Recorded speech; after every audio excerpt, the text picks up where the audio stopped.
10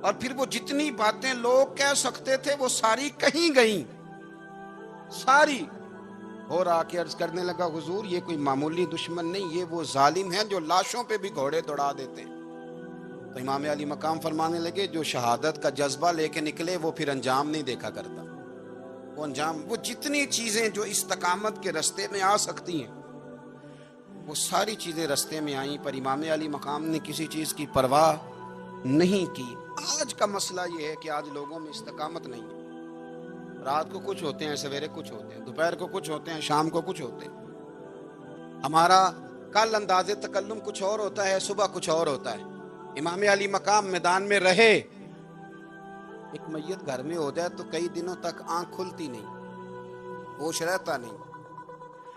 سب سے زیادہ مصائب امام حسین نے دیکھے، سب سے زیادہ.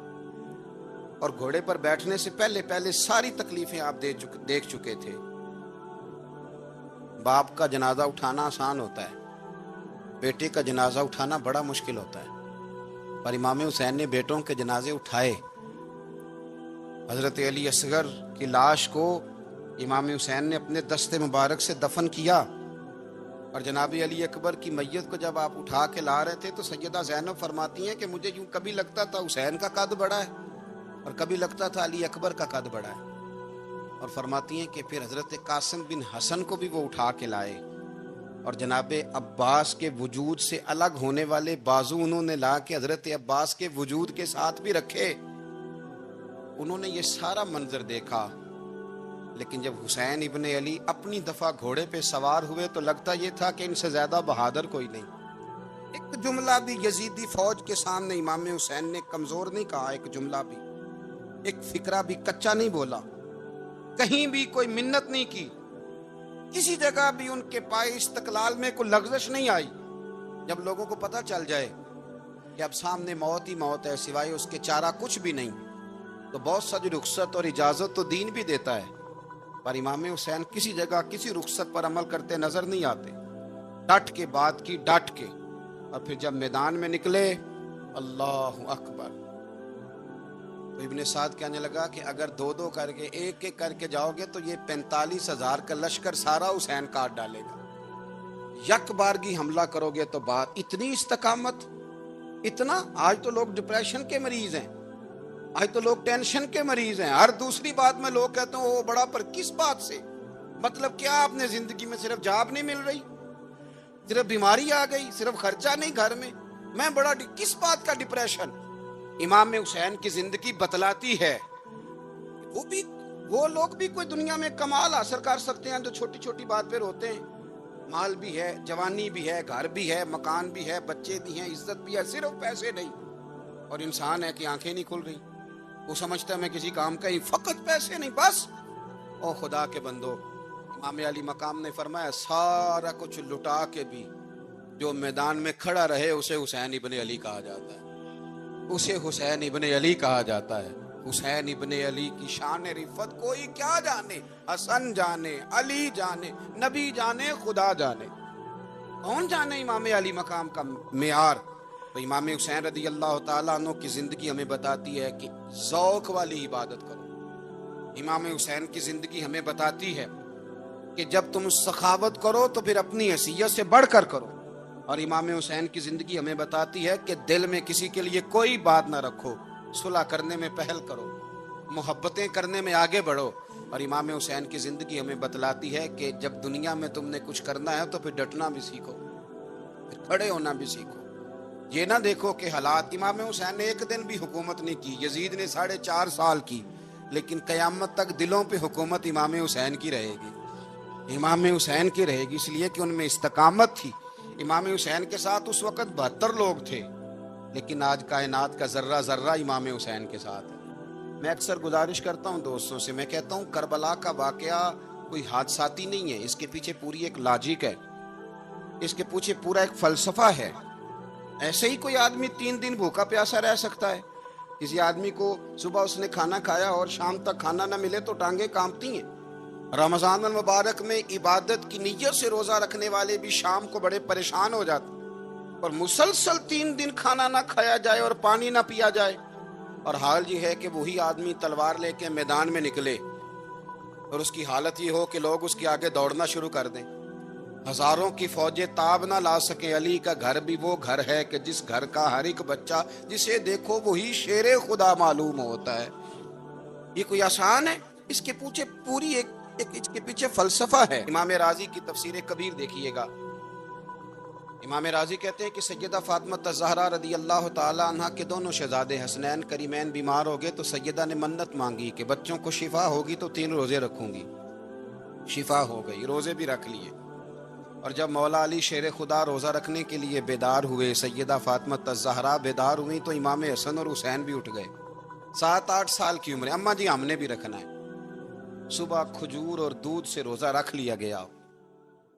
این افطاری کے وقت مولا علی کہتے ہیں فاقے چل رہے تھے، کہیں سے میں جون لایا تھوڑے سے، سیدہ فاطمہ الزہرا نے پیس کر روٹیاں پکائیں۔ وہ وقت جو بڑا مشکل ہوتا ہے افطار کا، کہتے ہیں اس وقت جب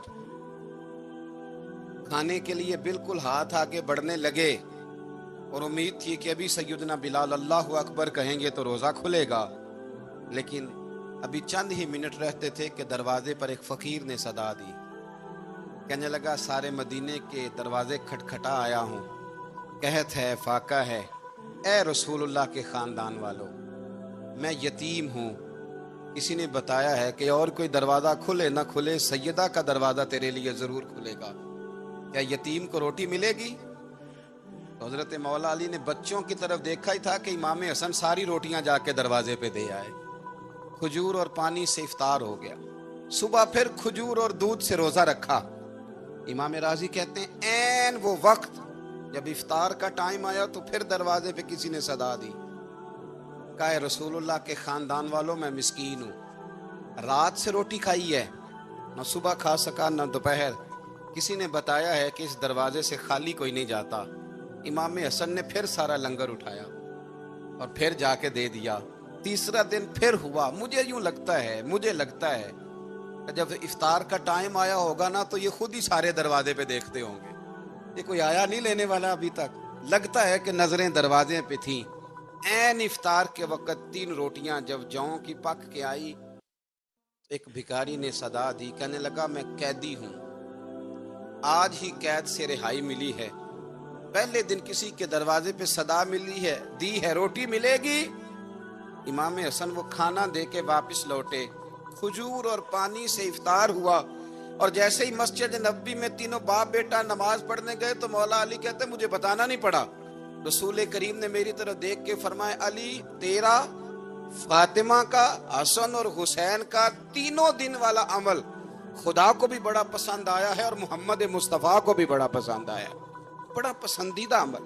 میں کہتا ہوں کہ حضرت فاطمہ نے نا ان کی تربیت پہلے ہی کر دی تھی، 3 دن بغیر افطار کے روزہ رکھنے کی، وہ ٹریننگ گھر سے ہو چکی تھی۔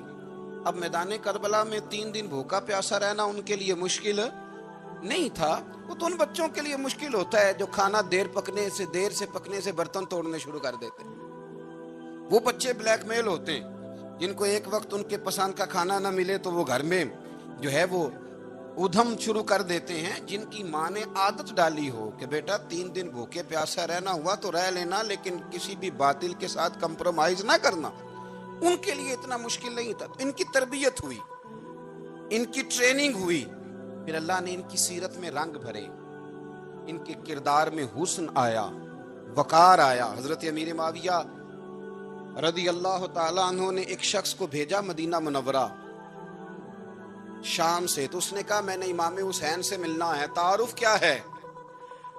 جناب امیر معاویہ فرمانے لگے مسجد نبوی میں جانا جس کے گرد لوگ سب سے زیادہ ادب سے بیٹھے ہوں اور جس کی باتیں سب سے زیادہ میٹھی ہوں اور جس کی نظریں سب سے زیادہ جھکی ہوں اور جس کے چہرے پر تمہیں سب سے زیادہ وقار نظر آئے وہی علی کے بیٹے حسین ہوں گے۔